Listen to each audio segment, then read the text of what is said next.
Tapi ukuran Nabi Daud itu dilarang oleh Allah. Ya. Jadi banyak peristiwa-peristiwa lain yang terjadi pada tanggal 10 Muharram itu, saudara. Ya. Ini memberikan pengaruh bagi kita. Jadi kita lakukan tuh amalan tadi, puasa, sedekah, silaturahim, ya, berzikir dan seterusnya, begitu ya. Nah, ini memberikan sesuatu hal kebaikan untuk kita, ya, kebaikan untuk kita. Maka dinamakan bulan Muharram sebagai bulan yang disucikan, bahkan juga menentukan tahunnya dengan sebutan tahun Hijriyah gitu. Itu lantaran disesuaikan dengan peristiwa penting pada masa Rasulullah SAW, yaitu peristiwa hijrahnya Nabi dan umatnya ketika itu dari Mekah ke Madinah, begitu. Jadi namakan hijrah, tahun hijrah disebutnya Hijriyah. Tahun Hijriyah itu artinya berkenaan dengan hijrahnya Nabi.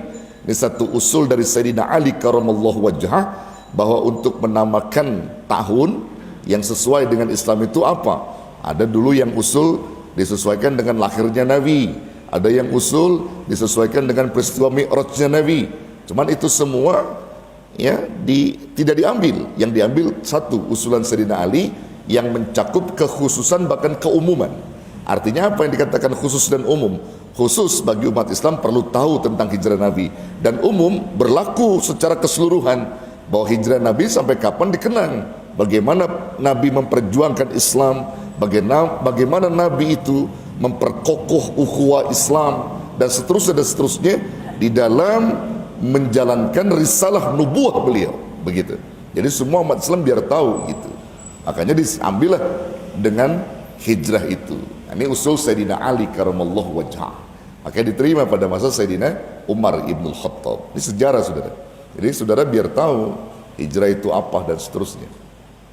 Nah, lalu kemudian kalau kita ingin menggali lebih dalam, kalau gitu hijrah itu apa sebenarnya gitu. Nah, ini sering kita terkecoh dengan ini. Kita kan sering bahasa modern sekarang kan banyak tuh orang-orang yang dia sudah berhijrah dan seterusnya gitu ya.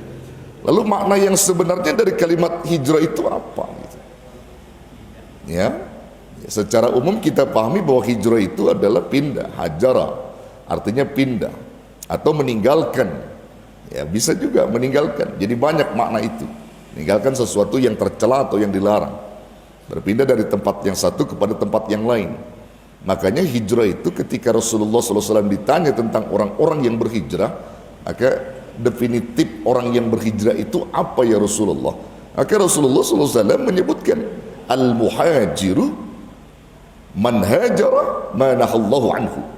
Orang-orang yang berhijrah itu adalah orang-orang yang berpindah, atau bisa diartikan meninggalkan sesuatu yang dilarang oleh Allah kepada sesuatu yang diperintah oleh Allah. Sesuatu yang tercela kepada sesuatu yang mulia, itu namanya hijrah. Jadi kalau antum berpindah dari sesuatu yang dilarang, ya, lalu kemudian pindah kepada yang diperintah, itu namanya hijrah. Nah, itu namanya al-muhajir, orang-orang yang hijrah. Nah, hijrah ini, saudara yang dirahmati Allah, dia tidak bisa dikatakan hijrah dalam konteks sifat hijrah itu sendiri. Artinya muhajir disebut orang yang hijrah adalah orang yang berpindah, al-muhajir. Makanya ada ketika Rasulullah hijrah dari Mekah ke Madinah, orang-orang yang hijrah namanya kaum muhajirin. Orang-orang yang menolong kaum muhajirin namanya kaum ansar. Itu dalam hijrah Nabi itu. Jadi orang al-muhajirin itu orang-orang yang hijrah. Nah, disebut muhajir, dia harus punya dua sifat yang mengiringi dia.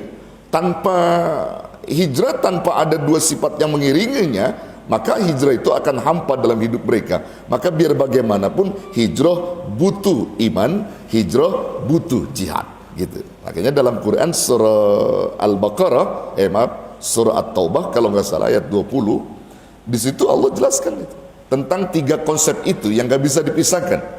Alladzina amanu wa hajaru wa jahadu fi sabilillahi bi amwalihim wa anfusihim a'dhamu darajatan 'indallah wa ulaika humul faizun. Orang-orang yang beriman, berhijrah, berjihad di jalan Allah dengan harta mereka, dengan raga mereka, dengan jiwa mereka, a'zamu darajatan 'indallah. Mereka akan diberikan derajat yang paling agung. Allah akan tinggikan derajat mereka, akan mengagungkan derajat mereka di sisi Allah. Wa ulaika humul faizun, dan mereka itu termasuk orang-orang yang beruntung, yang dimenangkan oleh Allah. Nah, jadi nggak bisa dilepas nih Pak, tiga ini: iman, hijrah, jihad. Jadi kalau kita berbicara hijrah, berbicara iman. Kita berbicara hijrah, berbicara jihad. Karena hijrah tanpa iman dan jihad nggak bisa dikatakan hijrah. Perlu adanya perjuangan. Orang berhijrah itu perlu ada perjuangan. Nah, perjuangan juga tanpa ada keimanan, hampa perjuangan itu. Maka diisi dengan keimanan, dengan iman yang kuat, artinya bentuk keyakinan yang kuat pada Allah Subhanahu wa Ta'ala, bahwa dia meyakinkan apa yang dilakukannya sesuai dengan perintah dan tidak melanggar daripada syariah. Iman itu penting, saudara. Nah, kalau harta iman, makanya dari dulu sampai sekarang nggak pernah berubah, iman terus di. Dan namanya iman. Ya, dia nggak pernah berganti muslim, nggak. Iman udah iman. Gitu, saudara. Nah, ini kalau kita bahas, kita rinci, saudara, ini apa itu iman? Al-imanu tasdiqu bil qalbi wa iqraru bil lisan wa a'malu bil arkan, ay bil a'mal. Jadi iman itu adalah dibenarkan di dalam hati, diucapkan dengan lisan, dikerjakan dengan amal perbuatan kita. Nah, itu iman. Jadi kalau kita sudah mengatakan amantu billah, lakukan, benarkan dalam hatimu, lalu wujudkan dalam amalmu, begitu. Kalau aku beriman kepada Allah, siapa Allah itu, maka kita patuhi Allah, kita taati Allah. Itu namanya amantu billah. Itu namanya beriman. Nah, hijrah tadi meninggalkan sesuatu yang dilarang Allah kepada sesuatu yang diperintah oleh Allah. Sementara jihad adalah bentuk perjuangan. Nah, kalau gitu perjuangan yang bagaimana? Maka di situ kaitannya kepada taat. Ya, Nabi juga menjelaskan, disebut ketika orang-orang berjihad itu apa sesungguhnya. Definisi jihad bagi mereka itu apa, orang-orang jihad itu. Maka Nabi menuturkan, al-mujahidu man jahada nafsahu bi ta'atillahi azza wa jalla. Orang-orang yang berjihad, orang-orang yang berjuang itu adalah memperjuangkan dirinya, dia perjuangkan dirinya, anjahada nafsahu, untuk menundukkan nafsunya dalam rangka taat kepada Allah. Jadi nafsunya itu dia tundukkan untuk taat kepada Allah, dia perjuangkan gitu, yang kaitannya pada taat gitu. Jadi kalau antum selama ini malam, katakan begini, malam ini malam zikir, malam ta'lim, nafsu anda pengennya kan di rumah ngopi nonton TV, betul nggak? Betul nggak?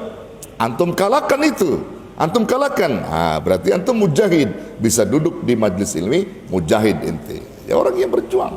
Antum kalahkan nafsu antum dengan sesuatu yang tidak mendatangkan ridha. Kalau antum datang kemari mendatangkan ridha, maka perjuangan antum tidak sia-sia di mata Allah. Jadi Allah akan berikan yang terbaik buat antum dalam konsep jihad ini, saudara. Tuh. Jadi nggak bisa dipisahkan tadi, iman, hijrah, jihad. Nah, lari lagi nih kepada hijrah.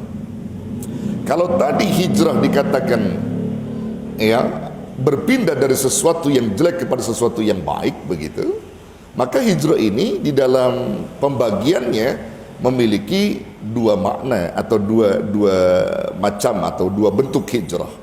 Ada yang disebut dengan al-hijratul makaniyah, ada juga yang disebut al-hijratul ma'nawiyah. Ada hijrah makaniyah, ada hijrah ma'nawiyah. Nah, hijrah makaniyah itu perpindahan tempat ke tempat. Seperti pindahnya Rasulullah dari Mekah ke Madinah, itu hijrah, namanya hijrah makani. Hijrah makani dari tempat ke tempat pada sesuatu yang diridhoi oleh Allah, dan juga termasuk meninggalkan sesuatu yang dilarang oleh Allah, termasuk dari tempat yang satu ke tempat yang lain, begitu ya. Itu namanya hijrah makaniyah. Hijrah makaniyah. Nah, hijrah makaniyah yang seperti hijrahnya Nabi itu udah nggak ada lagi. Artinya, katakan ketika ada orang dari Mekah ke Madinah, dia katakan saya berhijrah, itu nggak disebut hijrah. Nggak disebut hijrah seperti hijrah Nabi, tidak disebut itu. Kenapa? Karena Nabi sendiri yang menyebutkan la hijrata ba'da hijrati.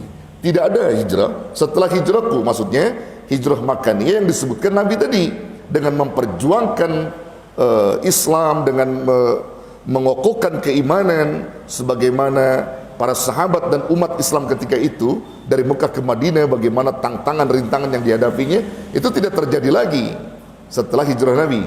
Namun kalau kita artikan secara perpindahan semata, dikala memang itu adalah menyangkut dengan makna hijrah, bisa juga dikatakan hijrah, cuman bukan seperti hijrahnya Nabi, begitu saudara ya.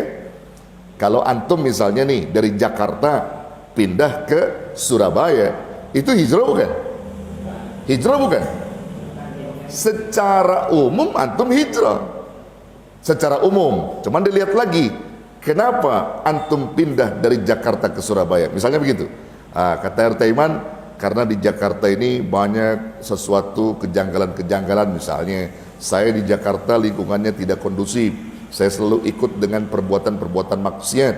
Saya pindah ke sana di Surabaya misalnya, di mana kampungnya kampung soleh, orang-orang ibadah, saya ketik, itu juga disebut hijrah. Nah, namun kalau dibalik misalnya, dibalik nih, di Jakarta berada di kampung soleh, soleh, orang-orang yang taat, dia rajin berzikir, dia rajin tilawah di Jakarta ini misalnya. Lalu dia putuskan dia pindah ke Surabaya misalnya. Lalu sampai di sana, dia berkumpul dengan orang-orang salah, batil, dia main judi, dia ngerampok, dia berzina dan seterusnya. Disebut hijrah bukan? Bukan. Cuman maknanya doang pindah, karena dia menuju pada tempat yang dilarang oleh Allah. Jadi secara umum saudara, orang yang pindah dari sesuatu yang baik kepada yang lebih baik, itu juga atau sesuatu yang yang dilarang oleh Allah kepada sesuatu yang tidak dilarang oleh Allah, itu hijrah. Secara umum seperti itu. Namun kalau pindahnya lebih buruk, bukan hijrah namanya. Bukan hijrah makna yang dimaksud tadi. Nah, itu namanya hijrah makaniyah. Nah, ada lagi yang kedua disebut hijrah maknawiyah. Hijrah maknawiyah inilah yang sebenarnya berkembang dalam kehidupan